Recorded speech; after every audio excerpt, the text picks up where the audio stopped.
Hello everyone, welcome to अकेडजा। अकेडजा videos में आप सभी का स्वागत है। आज हम डिस्कस करने वाले हैं how to memorise the concept of velocity time relation. My dear friends, अभी हम बात कर रहे हैं इक्वेशंस ऑफ मोशन की, और इक्वेशंस ऑफ मोशन जो है वो तब अप्लाई किए जाते हैं जब कभी भी एक्सेलरेशन कांस्टेंट हो। और इसी में हमें बात करनी है वेलोसिटी टाइम रिलेशन की। तो बेटा, आप सभी को पता है v इज इक्वल्स टू क्या होता है, वेलोसिटी और टाइम का रिलेशन बताना है ना आपको। या तो हम यहाँ पर करेंगे acceleration is equals to dv by dt, and ये एक्सेलरेशन जो है वो कांस्टेंट है, तो dv इज इक्वल्स टू हम लिख सकते हैं a dt, एंड दोनों तरफ हम करते हैं इंटीग्रेशन, इनिशियल वेलोसिटी u से final velocity v, initial time 0 से फाइनल टाइम t।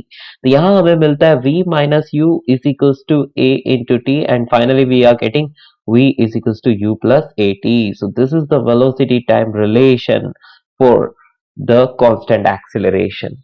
तो यूनिफॉर्म एक्सेलरेटेड मोशन जब भी होती है तो हम ये रिलेशन यूज कर सकते हैं, v is equals to u plus a t। अब बात आती है कि यहाँ पर यदि वेलोसिटी और टाइम में कर्व बनाया जाए तो कैसा बनेगा। तो टाइम t x एक्सिस पर ले लिया, वेलोसिटी v को मैंने y एक्सिस पर ले लिया, और यदि मैं ये कर्व बनाऊं तो ये curve y is equals to c plus m x की तरह है। y is equals to c plus m x मतलब स्ट्रेट लाइन, ठीक है, स्ट्रेट लाइन। ओके, और यदि ये एक स्ट्रेट लाइन कर्व है तो इसका मतलब मैं इस तरह से इसको ड्रॉ कर लेता हूं। तो slope of vt curve will give you the acceleration, ठीक है। तो ये चीज याद रखना, slope of vt curve is equals to acceleration.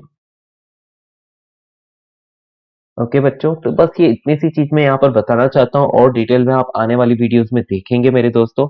सो चलिए आगे बढ़ते हैं, जल्दी से एक एग्जांपल करते हैं। So let us take an example. इसमें हमें दे रखा है कि एक पार्टिकल है जो यहाँ पर है, और इसकी इनिशियल वेलोसिटी दे रखी है, दैट इज 10 मीटर पर सेकेंड, और ये किसी यूनिफॉर्म एक्सेलरेशन ए से मूव करता है, ठीक है।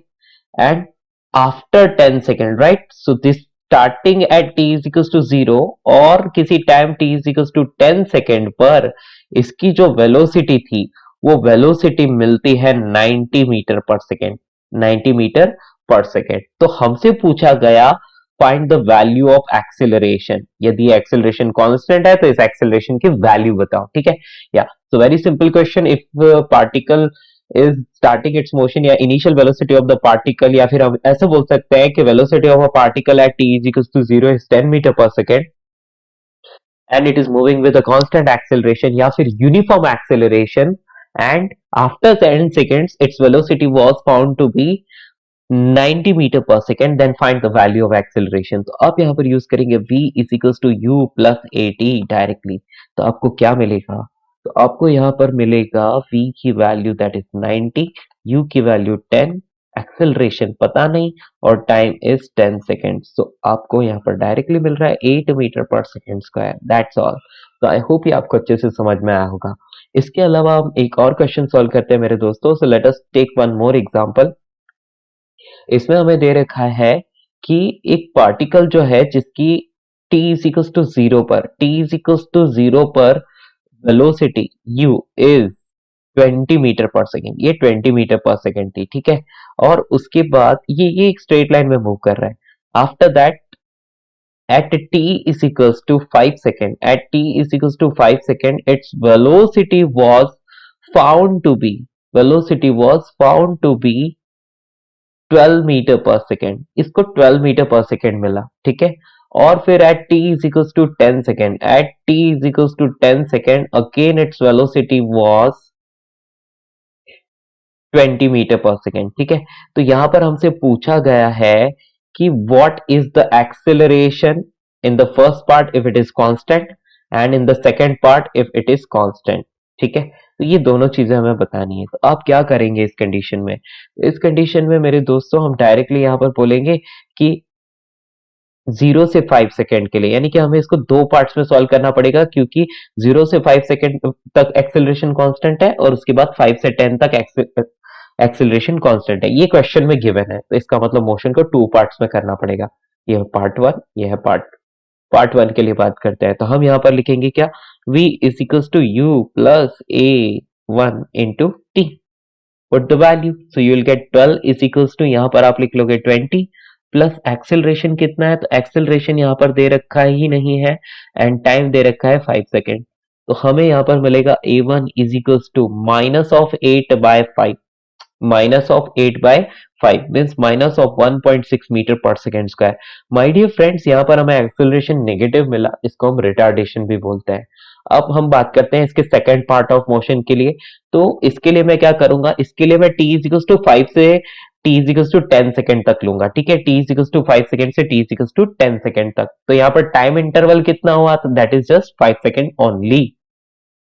तो चलिए लिखते हैं v is equal to u plus a t से अगेन, तो यहाँ पर क्या मिलता है, v की वैल्यू है 20, u की वैल्यू है 12 प्लस एक्सेलरेशन a2 पता नहीं है एंड टाइम कितना है, 10 minus 5 is 5 second, so just 5 second का टाइम इंटरवल है। तो ये क्वेश्चन मैंने इसीलिए दिया है ताकि इस t का मतलब समझ पाओ, t is just time interval. तो आपको मिलता है a2 इज इक्वल्स टू, यहाँ पर 8 बाय 5 मीन्स 1.6 मीटर पर सेकेंड स्क्वायर, तो यहाँ पर प्लस 1.6 मीटर पर सेकेंड स्क्वायर का एक्सेलरेशन आपको मिलता है। तो आई होप ये आपको अच्छे से समझ में आया होगा। इसके अलावा हम एक और क्वेश्चन ले सकते हैं सिंपल सा।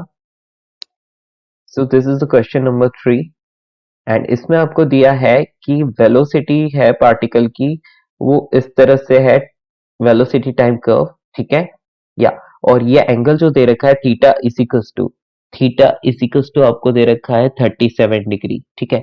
तो आपसे पूछा है कि व्हाट इज द एक्सेलरेशन, तो आप बोलोगे कि acceleration is just slope of PT curve, यानी कि हम बोल सकते हैं कि यहाँ पर इसकी स्लोप फाइंड कर लो tan थीटा, राइट, या फिर हम इसको ऐसे लिख सकते हैं कि v is equals to u plus a t होता है, तो ये जो होता है ना ये स्लोप होता है, तो स्लोप इज एक्सेलरेशन, राइट, और वो होता है tan theta. So we are getting here tan 37 degree means 3 by 4 meter per second square. So this is the acceleration. I hope आपको अच्छे से समझ में आया होगा। Thank you.